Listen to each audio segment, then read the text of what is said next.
Olá, pessoal, sejam todos muito bem-vindos. Eu sou a Natália Piccolo, sou estudante de farmácia da Universidade Federal de São Paulo, a nossa queridinha Unifesp.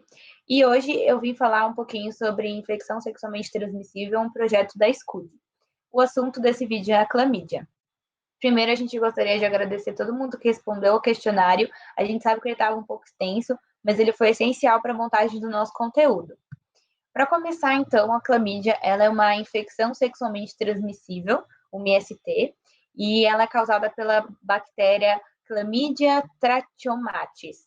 Deve ter uma maneira mais correta de falar isso, mas o que importa é que ela infecta principalmente mulheres jovens, então aí na faixa etária dos 20 até uns 26, um pouco antes também dos 18, e é a doença de maior prevalência do mundo. Então, muitas pessoas têm, grande parte da população, no caso, tem, só que ela é uma doença extremamente assintomática.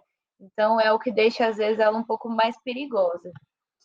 O contágio, ele ocorre quando a gente tem relação sexual sem proteção e, no caso de mãe para o filho, durante o parto. Então, é uma transmissão vertical, diferente da gonorreia, que pode ser passada pela amamentação e pela gravidez em si, e ela não é transmitida via sanguínea, então é o que difere da gonorreia também. E como elas são muito parecidas, eu acho legal a gente citar alguns pontos de diferença. Dentre os sinais e sintomas, logo de início, para ambos os sexos, a gente vai ter dor a urinar, presença de secreção e aumento das micções, que são as idas ao banheiro, né? Também ela atinge principalmente uretra e esses lugares relacionados ao sistema urinário. Nas mulheres também pode ocorrer a perda de sangue fora do período menstrual, então não é normal, isso também é um sintoma que a gente tem que ficar um pouco atento, um corrimento um pouco mais escuro também pode significar alguma coisa. Se a infecção está se espalhando, nos homens ela vai alcançar os testículos e levar a um inchaço, e nas mulheres pode levar a desconforto nas relações sexuais, e na gestação, assim como a gonorreia, pode levar a complicações sérias no nascimento do feto, como a conjuntivite, que é oftalmia neonatal, uma conjuntivite um pouco mais forte do que a gente está acostumado a ver. Além disso, que é o mais preocupante, ela pode causar parto prematuro e abortos. Então, assim, se você tiver suspeita de algum sintoma, faça o exame, porque ele vai ser essencial se você estiver grávida.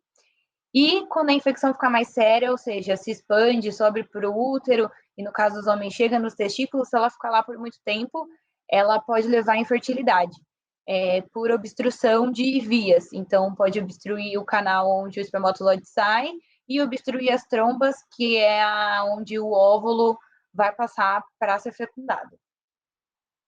A clamídia, ela pode ser diagnosticada por exames de cultura de secreção, exames de urina ou de sangue. O sangue vai medir anticorpos, mas o principal mesmo é sempre ir no médico. Então, mulheres sempre fazerem o seu check-up, porque como é uma doença que às vezes não tem sintoma, é interessante. Às vezes a gente só descobre com os exames de rotina. Então, sempre importante ir no ginecologista, e o homem, se tiver alguma alteração, que na maioria dos casos eles são mais sintomáticos, procurar um urologista.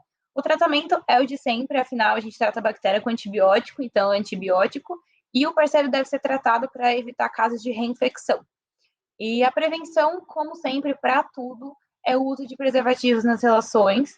Aqui eu achei num site que seria interessante evitar diferentes parceiros, mas assim, sempre usar preservativo, e isso com certeza vai te poupar de uma série de coisas, é muito importante.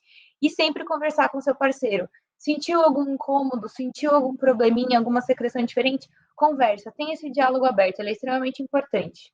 Então, pessoal, agora eu vou falar um pouquinho sobre as questões. Aqui eu pedi para vocês relacionarem o agente etiológico, os principais sintomas, com o nome da doença. E a alternativa correta é a que tem o checkzinho em verde. E para a gente descobrir que ela era a questão correta, primeiro é o nome da bactéria, que eu falei no início da apresentação.